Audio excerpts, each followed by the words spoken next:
한국지의 두 번째 시간 수업 시작하도록 하겠습니다. 지난 시간에 식생과 토양의 분포에 대해서 설명했고요. 이번에는 이제 자연 지리의 마지막 파트인 기후 변화와 도시 기후에 대해서 살펴보려고 해요. 기후 변화는 뭐 여러분들이 상식적으로 많이 알고 있는 내용이니까 이건 지구 온난화예요. 지구 온난화. 그래서 지구의 기온이 높아지면서, 다시 말하면 한국 지리니까 우리나라의 기온이 높아지면서 어떤 변화가 나타나는지에 대한 내용이고요. 도시 기후는 도시화가 진행이 돼요.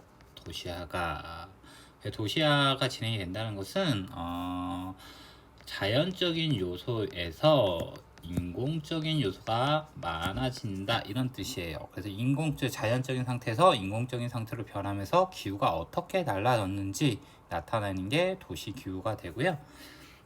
기후 변화에서는 지구 온난화에 초점을 맞춰서 이 지구 온난화의 영향에 대해서 여러분들이 조금 정리해 두시고 알아두시면 될 것 같고요. 도시 기후는 뭐 여러분이 너무 잘 알고 있는 현상이에요. 열섬 현상, 이 먼지, 뭐 이 정도 알고 정리해 두시면 될 것 같습니다. 그러면 아래쪽 자료들을 살펴보면서 지구 온난화가 뭔지, 지구 온난화가 어떤 변화를 가져왔는지 한번 살펴봅시다. 당연히 지구 온난화에 의해서 기온은 상승했겠죠. 그래서 보시면 평균 기온도 상승을 했고, 최고 기온, 여름이에요. 최고 기온이 나타나는 시기는 여름이 되겠죠. 여름 기온도 상승을 했고, 최저 기온은 겨울이 되겠죠. 겨울 기온도 역시 상승을 했어요. 근데 여기서 여러분들이 알아둬야 될 내용은 뭐냐면, 지구 온난화에 의해서 우리나라의 기온은 전체적으로 다 상승하는 경향을 보이지만, 기온이 어느 시기가 더 많이 상승하게 되냐면 여름보다는 겨울 기온이 더 많이 상승하게 되더라. 그래서 겨울이 더 따뜻해지더라. 뭐 이런 변화를 보이고요. 그러다 보니까 기온의 일교차는 작아져요. 기온의 일교차는 작아져요. 일교차의 개념은 하루 중 최고 기온에서 하루 중 최저 기온을 뺀 값이잖아요. 그러다 보니까 하루의 최고 기온도 높아졌는데 하루 중 최저 기온이 더 많이 높아져서 두 가지 사이에서 차이는 작아졌다. 그래서 기온의 일교차는 작아졌다. 이렇게 볼 수가 있고요.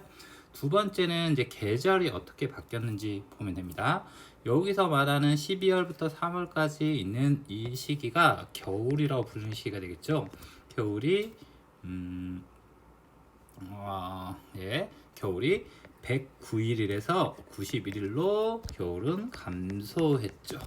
그리고 봄이라고 불리는 시기는 봄은 증가했고, 그리고 가을은 73일에서 69일로 가을도 역시 감소하는 경향을 보이고, 그리고 여름이 이렇게 증가했죠. 그래서 지구 온난화가 일어나면 겨울 일수는 감소한다.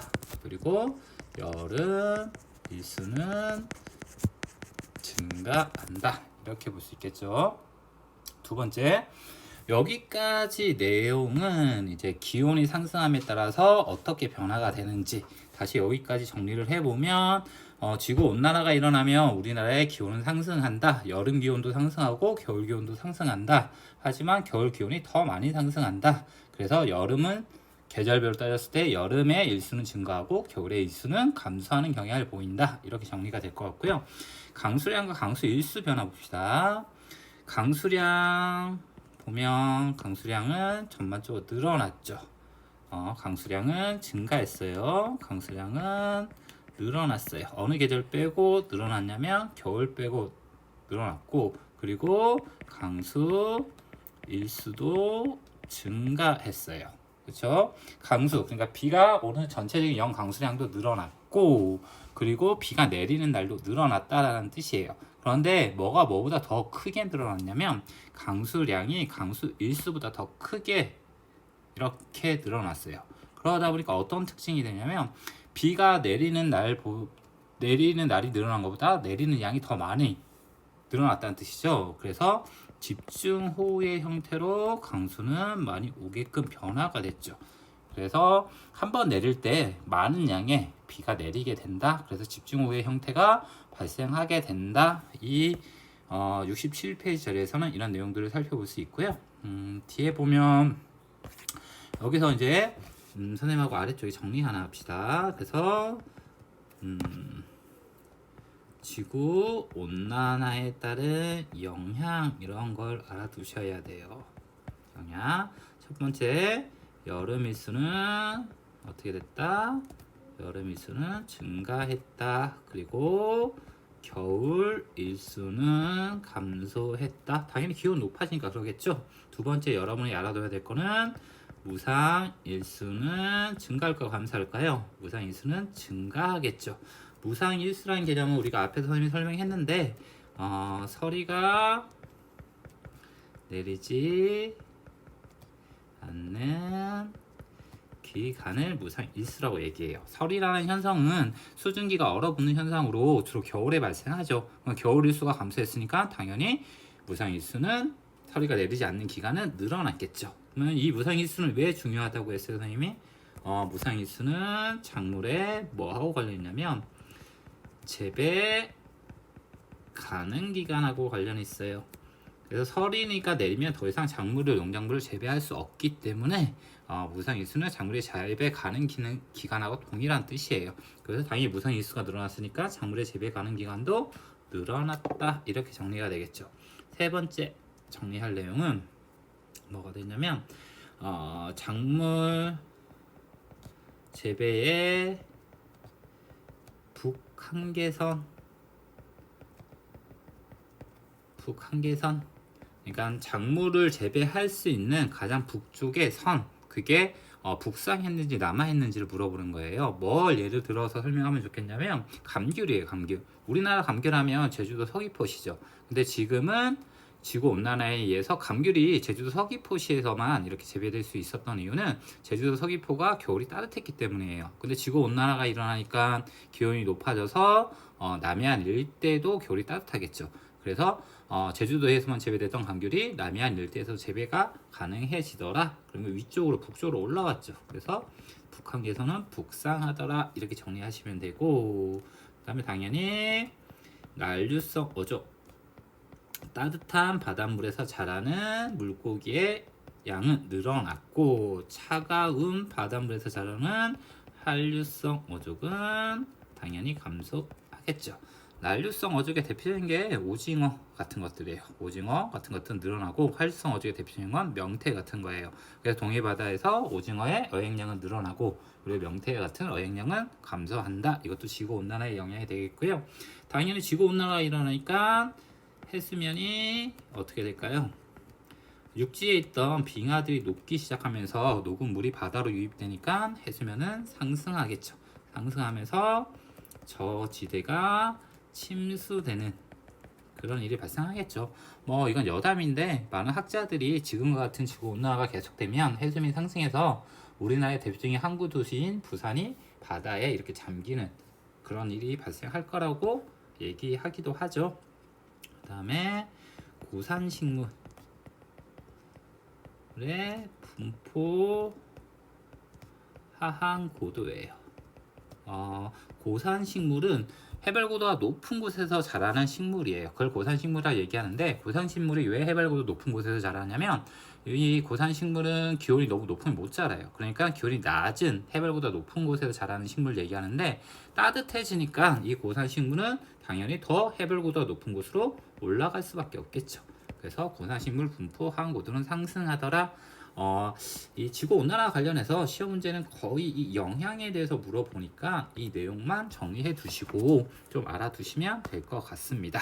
그러면 지구온난화, 기후변화 내용은 다 수업을 했고, 두 번째로 넘어갈게요. 이제 도시기후에 도시기후, 도시화가 이루어지면서 어떻게 변했는지, 기후가 어떻게 달라지는지.